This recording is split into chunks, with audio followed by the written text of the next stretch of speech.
Greetings, beloved.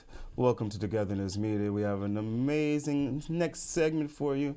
We have my good friend, Dr. Kate, who's going to bring us some amazing insight on self-esteem, self-respect, and self-love. Because you have to love yourself before you can love anyone else. And we'll be right back with this marvelous man in a moment. Actually, you know what? Let's go to him right now. Dr. Kate, how are you doing today? Anthony, how you doing, man? Man, It's good to see you. you too. It I seems love like your hat. thank you. Whenever we're online together, LA is going for another championship or just winning another I know, huh? championship. Yeah. I know. It looks like our beloved LA is gonna have another championship again under its Yes. belt. It's coming down. They They kicked some butt last night. yeah, I don't know if I both can say that here. yes, both teams haven't won together since 1988, which was a dragon year. You're the dragon, 1988. Isn't that interesting? That's wonderful. I'm Yeah. thinking I should get one of those hats. I could actually use one here right now. Oh, Yes, this which call lighting. it'll look great on you. Then I don't know about that. It looks good on you, man. You're fashionable. I'm not. I'm not at all. Ah, yes, you are. Which call it. So today Thank we're you for going to. having me. Yes, ma'am. Thank you for coming. Which call it. Of We course. always have such wonderful, wonderful conversations, and I'm excited to hear about the topic we're talking about today: self-care, self-respect, and self-love. How would you like to open up that conversation and that topic with our viewers?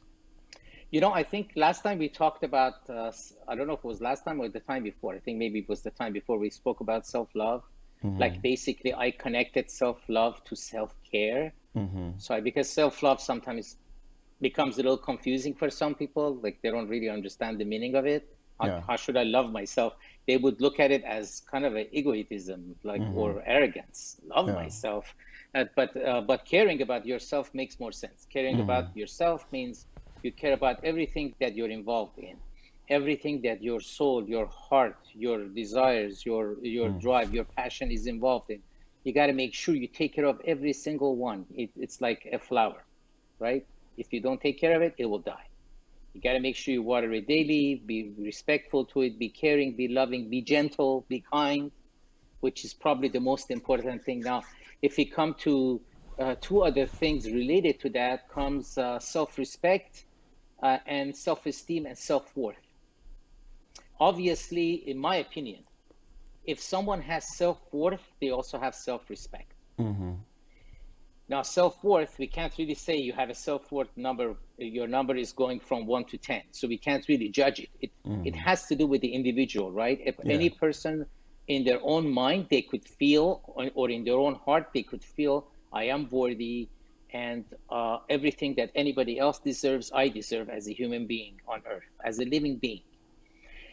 Self-worth and self-esteem, sometimes unfortunately it's taken in a wrong way, because people, like I said, they will take it as a narcissistic behavior, Mm-hmm. or they will take it as this is arrogant behavior, it's egoistic, it's self-centered, self-serving.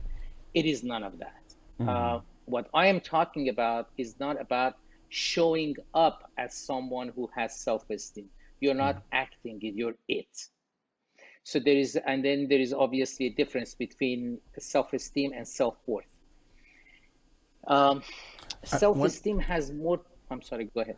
no one question is interesting because for too many people, the term self love is an abstract concept that they have trouble wrapping their hands around. And the beauty of integrating the concept of self care into it is because it's a call to action. There are actual actions and patterns and habits that can really help a person develop self care.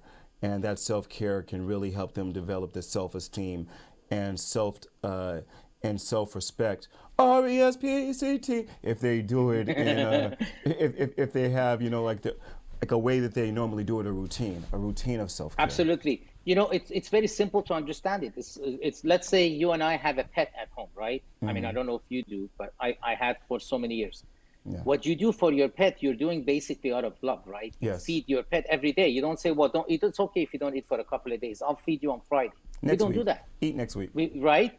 We make sure that even if you're not home, somebody else is taking care of the business, feeding Yeah. our pet. If our pet needs to go for grooming, we take care of that. If our pet needs water, we don't say, well, you can have water tomorrow. We don't have anything today. We don't say that. Yeah. That's called love for your pet. So we basically put it into a form of care, which shows the amount of love you have for your pet.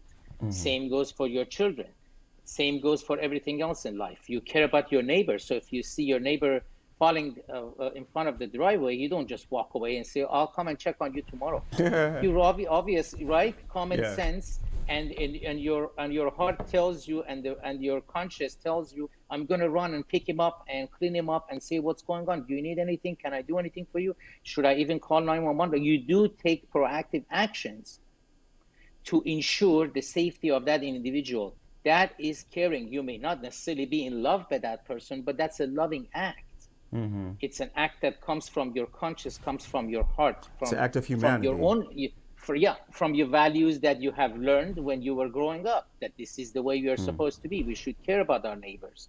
This is what we read in Bible, or if anybody believes in religion, Love thy right? It neighbor as they says, love take care of your. themselves.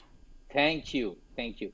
So that's all I'm talking about. So if self-love can be materialized or can be explained in a much easier way by showing care for yourself. So what I'm saying is, same care that you give to your pet, for crying out loud, give it to yourself as well.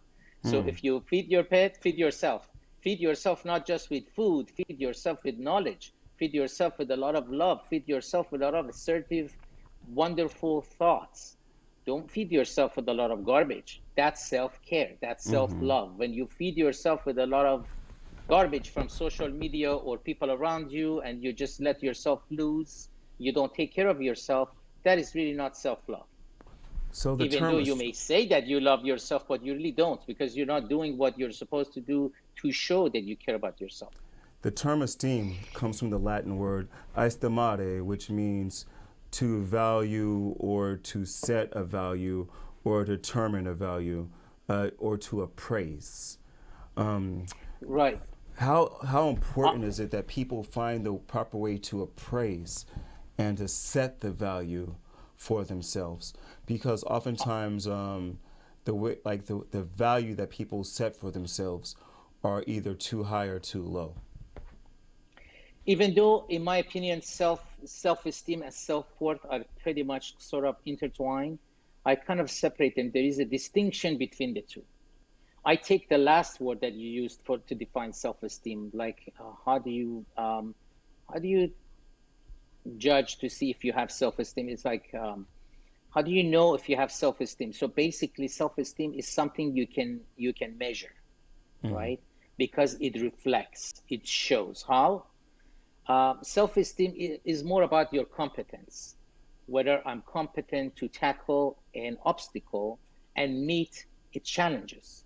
That's self-esteem. Like somebody who has self-esteem, let's say Runaway model.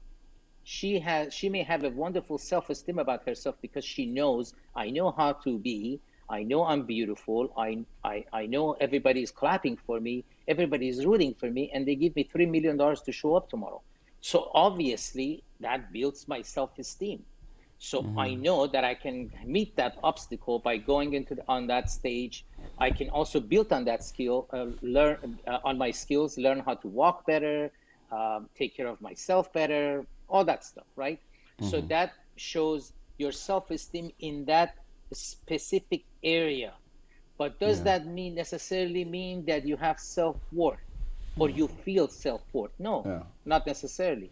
We have a lot of them that may be suffering from a lot of mental health disorder. I'm not necessarily talking about that person. I'm saying in general. yeah. They may have a lot of mental health disorder. They may have a lot of other issues. They may have been told all of their life that you're not worth anything. You're not going to amount to nothing. You're actually nothing. You're not going to be good enough for anything. So those people basically may have a lack of sort of self-worth, meaning they're not really moving towards life. They're moving in the other direction. I once had a Moving towards life means you have self-worth. Yeah. You're constantly Huh. evaluating yourself and bringing yourself, your conscious level, to a higher level so you can meet the demands of life with a lot of love and self integrity and a lot of self respect. And you accept yourself where you're at. You don't deny what you don't have. You I don't love deny. that When you phrase, deny it, moving towards life. Moving towards moving life, towards life. moving towards Mhm. life while accepting what you have. And That's a with a lot gorgeous of phrase. integrity, that means you stand for your values. True human values, in my opinion, brings a lot of self-worth. Yeah. Because when you stand for true human values, you see that if someone else has those values and they're worthy of having those values and they live by those standards and it's working for them, I should integrate all of those values in myself, develop them, and stand by them. It Yeah. does not mean you're egocentric. It just means you have a set of values that you're never going to sell for anything else. That's integrity, Yeah. right? And that, in my opinion, brings self-worth. Self-worth is not something you just feed yourself. It's what you teach yourself and what you learn and what you develop. So and then obviously comes down to, in my opinion, the first stage is to accepting yourself as you are, not at what you are trying to become. Trying to become something is work in progress. It's not something you can have overnight. Yeah. But work in progress requires constant learning, consciously being open to learn other things, not denying whatever, not denying reality. A lot of people deny reality these days, right? Yeah. So, who are people that have a little bit of lack of confidence and lack of self worth? Those who always fake everything. They're not true to themselves. They try to show a pseudo self to the society, and sometimes they even believe it after a while, right? They do that so much that they actually believe it themselves. And those people always lack self esteem and self worth.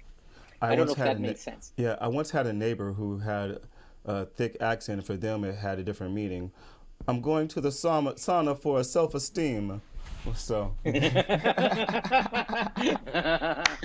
very funny. I yeah. love that. So I think that's one good thing as far as life goes is to really just be able to laugh at things. I think that's another huge part about self-esteem and self-worth is to be able to see the comedy and the humor in life and laugh at ourselves. So many people have trouble laughing at themselves. Right. I think a lot of what I see these days, a lot of people try to be. You see, they're not true to themselves. Meaning, Yeah. if they think they should say something because it's politically correct, they say it even though they know it's not sitting well in their heart. Now, I don't mean that you should be disrespectful to someone else or put someone else's view down. I just mean don't be fake. Yeah. You don't have to say it just because everybody else is saying it. To thy own Be self be true to true. yourself. Be true to yourself. You don't have to just act in a certain way so you can be accepted by other people, you can fit in. That is a person, and I think we talked about this before, that is a person that is trying to show a fake pseudo self, sort of, to make sure that they get some credit from other people. A person who has self-worth, in my opinion, does not seek the approval of anyone. They don't seek the attention of anyone else. They do seek their support, but not their attention. There is a distinction between the two. And I hope that whoever is listening to me, if they are, they understand that and they teach their kids this. You're not out there to seek the approval of somebody else. You're not out there to seek the attention of someone else, because I see, unfortunately, I see people right now, as early as 12 to age 18, that are committing suicide. Yeah. It's happening a lot. In fact, last night I was at a friend's house and I heard of one of the friends of their son who passed away. He committed suicide, and I felt so bad. So I took him outside, talked to him for about an hour just to make him feel better.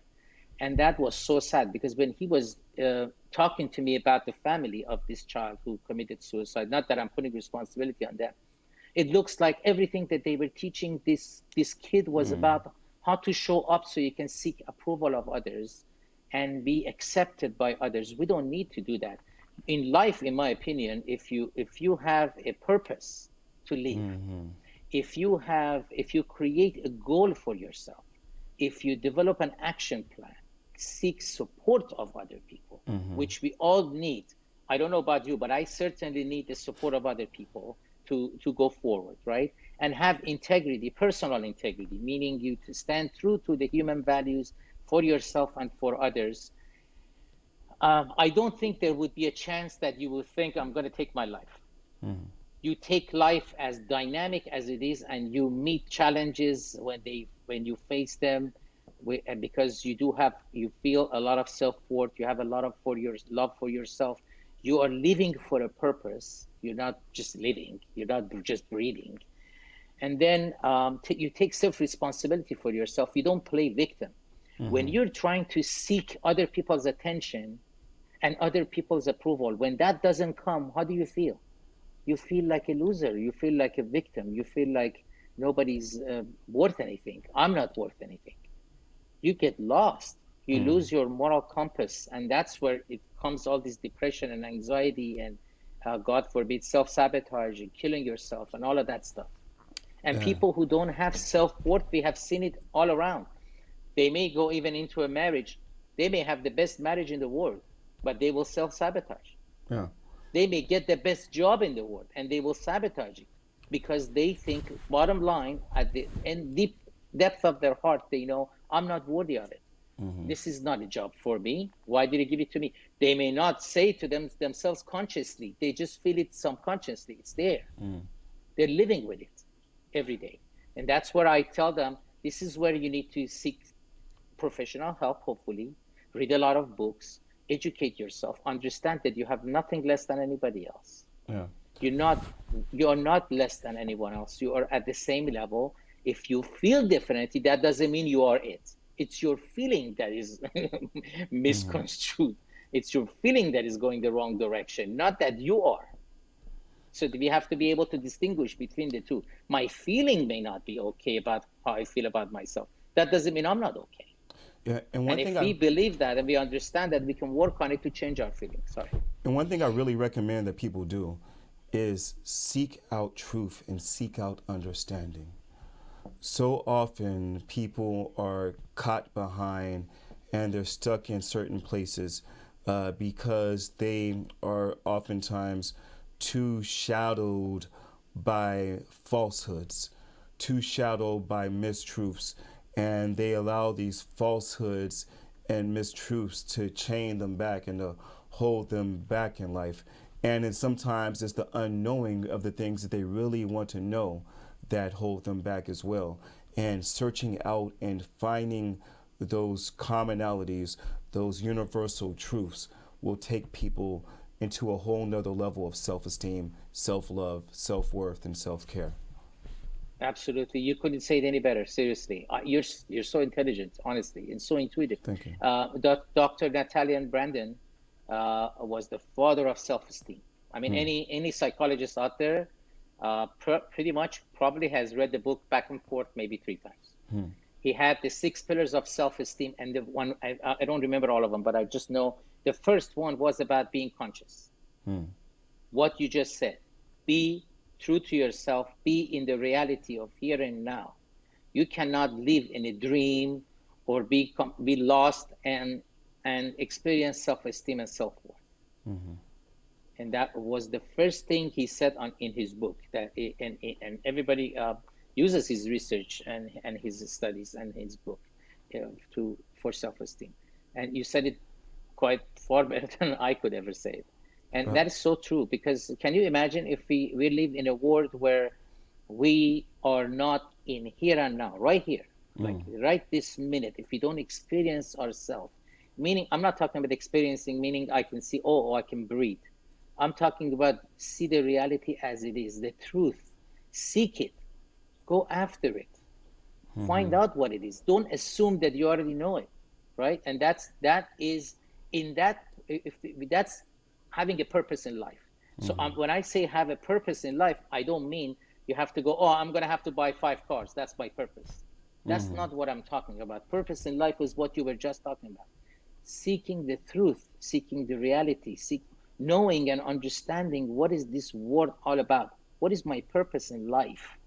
When you do that and you develop an action plan to follow that, get to it. We're never gonna be perfect. We're never gonna be uh, perfect at getting to the ultimate truth. We just get closer to it. That in of itself creates life in us. I have a question. Brings that. Mhm. How much of how much of mental disease stems from mental delusion?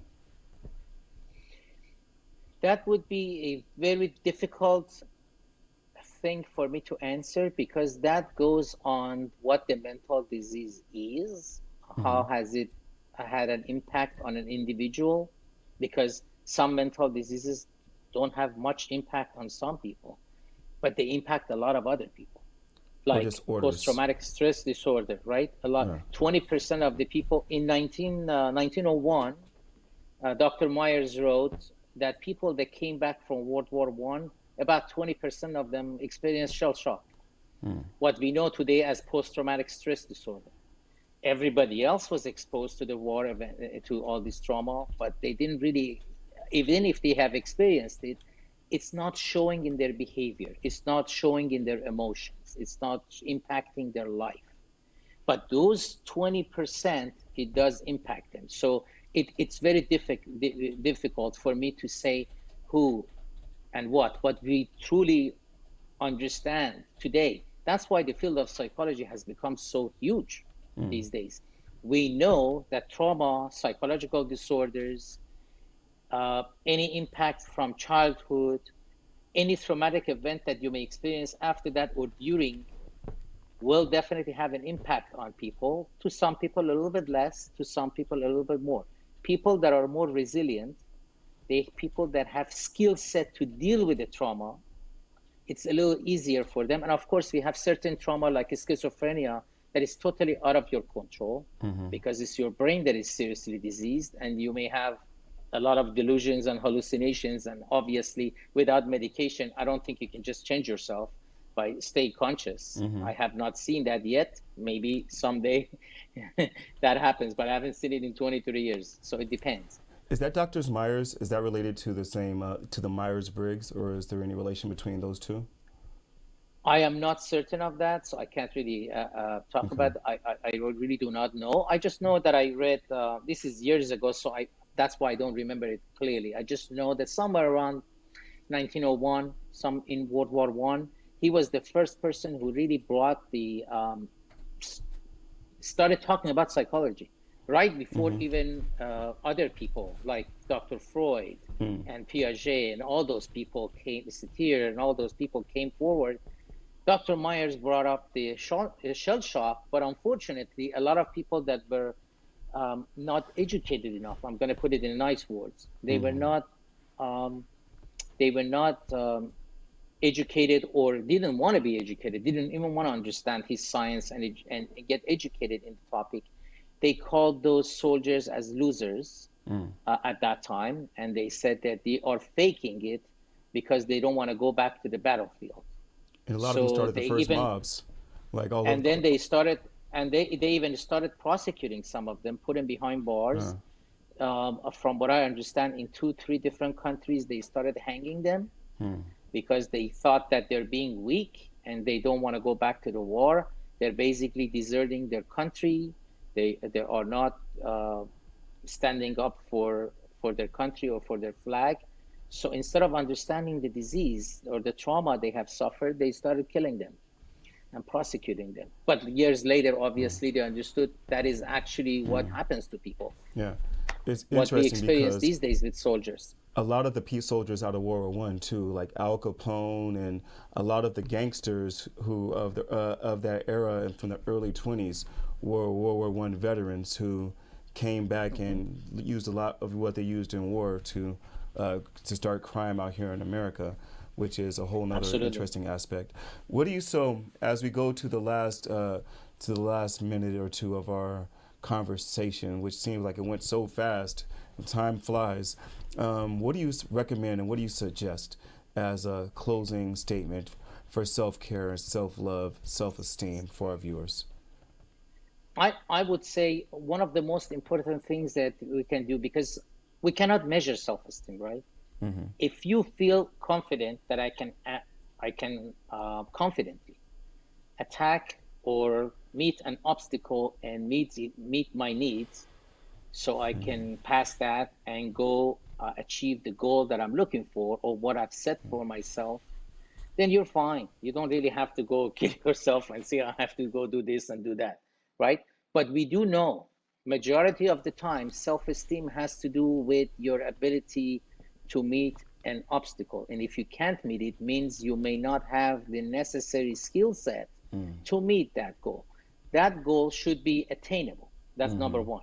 It cannot be something that is not attainable. It cannot be something that is way out of the league and out of the ordinary. I cannot go play basketball in NBA. I know that. So I cannot say, well, my self-esteem is so low because I cannot, right? So it has to be a goal that is attainable. It is understandable. It's something that you're really looking for. You want to meet that. And I would say built on your skill set.